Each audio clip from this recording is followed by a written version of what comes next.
वाहनधारकांच्या अडचणीला कुठेतरी आळा बसावा यासाठी नशिराबाद नगर परिषदेच्या वतीने नशिराबादचा जुना महामार्ग या ठिकाणी काँक्रिटीकरणाचं काम अवघ्या काही महिन्यापूर्वी या ठिकाणी पार पडलं। जुन्या रस्त्यापासून तर उंटबिडीपर्यंत तब्बल 2 कोटी रुपयाचा हा रस्ता या ठिकाणी उभारण्याचं काम गेल्या 7 ते 8 महिन्या या ठिकाणी पार पडलं। चांगल्या प्रकारचा रस्ता बनावा अशी नशिराबादकरांची या ठिकाणी मागणी होती, कारण या रस्त्यासाठी तब्बल मंत्री गुलाबराव पाटील यांनी 2 कोटी रुपयाचा निधी नशिराबाद मध्ये येणाऱ्या प्रत्येक नागरिकांना वाहनापासून कुठेतरी त्रास होऊ नये यासाठी दिला होता। मात्र असं न होता आपण जर या रस्त्याची अवस्था बघितली तर आज आपण या रस्त्याची अवस्था बघू शकतोय की तब्बल 7 ते 8 महिन्यापूर्वी या रस्त्याचं उद्घाटन झालं, मात्र या रस्त्याला अनेक ठिकाणी भगदाडे पडलेत। काँक्रीटीकरणाच्या वरती खडी या ठिकाणी दिसून येत आहे।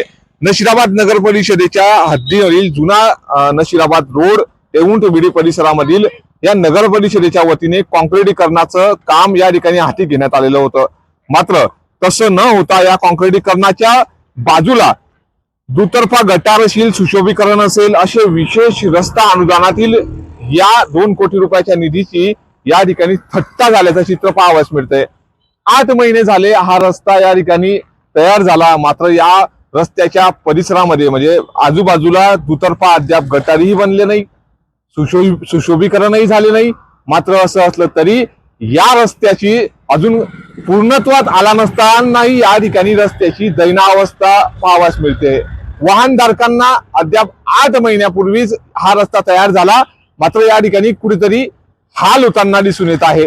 रस्त्यात अनेक ठिकाणी खड्डे असेल, या ठिकाणी खडीवरती आलेली आहे, तर भेगा देखील या रस्त्याला काही ठिकाणी पडलेल्या आहेत। आपण या संपूर्ण रस्त्याबाबत माहिती जाणून घेण्यासाठी काही नागरिक आपल्या सोबत आहे। दादा, काय सांगाल? तब्बल 2 कोटी रुपयाचा निधी या रस्त्यासाठी खर्च करण्यात आला, मात्र असं न होता या रस्त्याची 8 महिन्यापूर्वी उद्घाटनही झालं, हा रस्ता कंप्लीट बी झालेला नाही, त्याच्या आधीच या रस्त्याची खड्डे आणि तडे पडल्याचे चित्र दिसून येत आहे। काय प्रतिक्रिया असणार आहे? नमस्कार, माझं नाव भूषण पाटील, मी इथला स्थानिक रहिवासी आहे। गेल्या 1 वर्षापूर्वी हा रस्ता पालकमंत्री साहेब यांच्या निधीतून 2 कोटी रुपयाचा झाला। पालकमंत्री साहेबांनी निधी दिला, पण गावातील जे अधिकारी होते, जे प्रशासकीय अधिकारी रवींद्र सोनवणे साहेब किंवा इथले जे आपले बांधकाम अधिकारी आहे विजय तोष्णीवाल साहेब, यांना आम्ही वारंवार तक्रार केली या रस्त्याची। तुम्ही जे बघितलं आता हा रस्ता, याला 2 कोटी रुपयाचा निधी दिला पालकमंत्री साहेबांनी। या निधी देताना पालकमंत्री साहेबांचं स्वप्न होतं की गावात हा मेन रस्ता आहे, गावात सुशोभीकरण होईल, दुतर्फा रस्त्याच्या दोघी बाजूने गटारी बनल्या नाही, हायमास लॅम्प सुद्धा लागले नाही, मध्ये डिवायडर ते सुद्धा झाले नाही।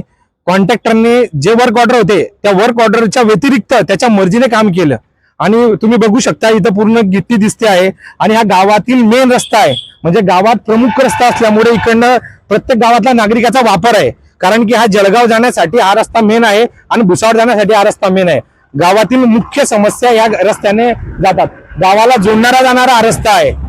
म्हणजे ह्या रस्त्याची जर अशी दुरवस्था आहे, म्हणजे गावाचं जे नाक म्हटलं जातं हा त्या नाकाचा मेन रस्ता आहे आणि या रस्त्यात जर इतकी अशी घाण आहे, दोघांकडनं पाणी पावसात इतका त्रास होतो आणि हा इकडचा प्लॉट डेव्हलप होतोय आता आणि खूप म्हणजे तो निधी वाया गेलेला आहे।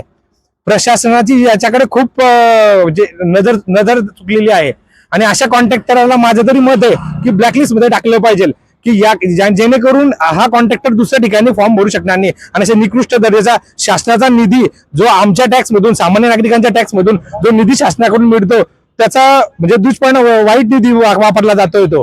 त्याकरता माझी प्रशासनाला हेच आहे की तुम्ही याच्यावरती काहीतरी वचक द्यावी व या रस्त्याचे काहीतरी जे कॉन्ट्रॅक्टरांनी याला ब्लॅकलिस्टला टाकलं गेलं पाहिजे आणि याचा जो त्याला जो 1 वर्ष झाला या रस्त्याला, याची सुद्धा काळजी घेण्यासाठी कधी आले नाही की या रस्त्यात कुठं काही तुटलेलं आहे, काही गिट्टी निघालेली आहे, त्याला आपण रिपेअर करू, असा कुठल्याच प्रकारे एवढा कॉन्ट्रॅक्टरने रस्ता बनवला, त्याचं उद्घाटन झालं, त्या दिवसापासून इकडे कोणी फिरकलं सुद्धा नाही।